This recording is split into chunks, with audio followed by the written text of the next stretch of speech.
So that was a very good transition there. I'm very much going to be talking about how we can, as therapists and clinicians, advise people with MS how to put into practice what there's a significant body of evidence for.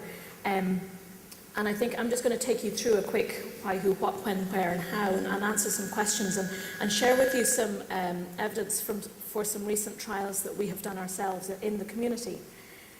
So the why is easy. I think Ulrich and Alan have very nicely shown us both the science, the brain imaging evidence, and the physiological and activity-based evidence that resistance training or strength training does have a positive effect. And it has a positive effect across the ICF framework, so across impairment of muscle, across activity, and also in terms of quality of life. And I think, I like to think I wasn't in college that long ago, because we were told that no, people with MS shouldn't exercise as physiotherapy students. And there's been a significant change in the last 15 years, and now we know that exercise is very definitely not harmful and may actually have has positive effects and may have some role in disease activity as well. So the first question is who, and the who in this case is not which people with MS, because I think it's fairly clear that anybody who presents with muscle weakness is a candidate for a strength training program. But the who I want to answer in this case is who should deliver the intervention. And we've seen from the evidence that has been published to date that we've seen everybody from fitness instructors, sports scientists, physiotherapists delivering programs. I think an interesting thing to put into the mix here is whether we should be training people with MS to deliver exercise programs for people with MS, because I think there's specific insight into how the challenges of exercising and the benefits might be a very nice way to do it. But exploring a little bit more the question of who, we've presented the Getting the Balance Right trial here before, so I'm not going to go into it in detail, but just to remind you, we randomized over 240 people to a control group who were asked not to change their exercise habits, and exercise, which was predominantly a strength program augmented by some home aerobic training, led by physiotherapists, led by fitness instructor or yoga. And if we look down the bottom here at the p-values, what we can see is that all three exercise interventions brought about a statistically significant improvement in the physical impact of MS. This is the MSIS-29 questionnaire that Alan was talking about earlier. So we're saying that exercise people with MS perceive exercise reduces the impact of their MS in terms of physical symptoms. And this is also replicated across psychological symptoms, where again we see the control group didn't change. All three exercise interventions brought about improvements in the psychological impact of MS and the impact of fatigue on MS. And this is Maria Garrett's PhD data that I'm presenting at the moment. But I think what I want you to see from this message is that all three exercise interventions improved all three domains. Excuse me. So it may not be a question of who, it should be more of a question of how best can we get people engaging activity and not worry so much. I should say, though, that this is a population of people who use at most a stick to walk outdoors. So we're talking about people with relatively little gait impairment in this study. And I think it raises the question about do people with minimal disability with MS need to exercise in a medical model? And I think the answer to this data very clearly says no, that there are benefits. I should mention that the yoga intervention, the fitness instructor intervention, we didn't provide any additional training. We sent people into the community in Ireland, and that was what they found. So I think it supports many different people delivering it. I think a word of caution when we think about people with MS who use bilateral devices or use a walking aid, who have the added complications of spasticity, joint impairment, specific muscle impairment, that may not be true, and we may need to be still looking at physiotherapy delivery for that group. In terms of what should we be doing, I think one of the key things is patient preference. If you said to me, I want you to go to the gym and Ulrich and sit in this lovely chair and do knee presses, I'd say, don't be ridiculous. I want to go and climb a mountain with my dog. So I think you have to think realistically about what people want to do and what is meaningful to people, but also why they're doing it. You know, is somebody doing resistance training just so that they can get up the stairs themselves, or are they doing resistance training so they can go and cycle up Mount Ventoux in France? So we've got very different aims, and I think we have to think about that. I think coming back to the basic principles, I think the jury is still out as to what are the optimal parameters. But if we come back to the principles of overload, that you need to be failing on the last repetition, the next one should be fairly difficult.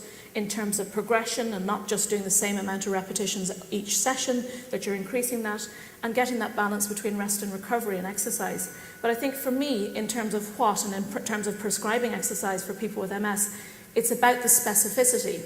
So come back to, you might have a person with more disability whose aim is to go from sitting to standing themselves. They need a much more power-based strength training because you're talking about a single repetition. They should therefore be training at a low repetitions in or around failing on the 6th repetition so that they get that power base. Whereas if we've got somebody who wants to go and climb a mountain for 2 hours during the day, they need much more endurance. So they should be doing in around 20 repetitions per set. So I think we just have to think about it. And this is just some interesting data, which is baseline data from a home-based study, which was looking at people who use walking aids. And I think the interesting thing is we compared strength with a series of outcome measures. So balance using the Berg Balance Scale, mobility, the timed up and go, and the self-reported mobility, the MS Walking Scale. And what you see is when you look at strength in isolation, we didn't see any correlation between the activity measures, and that was the same both for quadriceps strength and general strength. But when we looked at quadriceps endurance, which was the number of sit-to-stand repetitions the person could do, there was a far higher correlation with activity measures. So that's maybe suggesting to us when we went in people with walking aids, when we want to increase their activity level function in terms of balance and in terms of walking speed, that we should be thinking more about endurance-based training than power-based training. So I think we can conclude really that we don't know the optimal parameters. There's a recent study by Coote et al. Who looked at different intensities and they didn't find any differences, any distinct differences. And in our review, I'm very glad to see that this is pretty much the same as what Ulrich said, so I must be on the right track. But we did a review in 2009 and our aim was to kind of pull together data for clinicians to kind of say, well, what are you going to do tomorrow in clinical practice? So frequency twice a week, intensity 50 to 80% of maximum voluntary contraction, and a lot of our work has been based in the community, so we don't have nice weight machines to test strength. But if you use the basic principle that you should be failing on the 12th repetition, that's giving you a good benchmark for how much weight people should be using. In terms of type, looking at 2 to 3 sets of again, 12 repetitions for major muscle groups, alternating muscle groups. And generally at that time, I'm not sure if it's changed since then, but programs of about 8 weeks seemed to be effective, the shorter ones not so effective. And the other thing we have to think about is whether we should be delivering these programs in terms of groups or individuals. So Ulrich talked about the meta-analysis that looked at supervised programs. So we definitely know that supervised programs have better outcome. But thinking about groups and individuals, we know that from our strand A of getting the balance right, all of those interventions were in groups. So there's very clear evidence that group intervention has a very positive outcome. We did some focus group studies. We talked to people who'd taken part in the study. We just said, listen, how was it for you? And they talked a little bit about physical improvements. They talked a little bit about reductions in fatigue.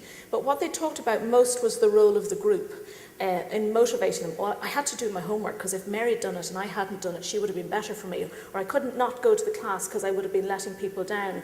So I think we can't underestimate the role of the group in terms of the psychological improvements.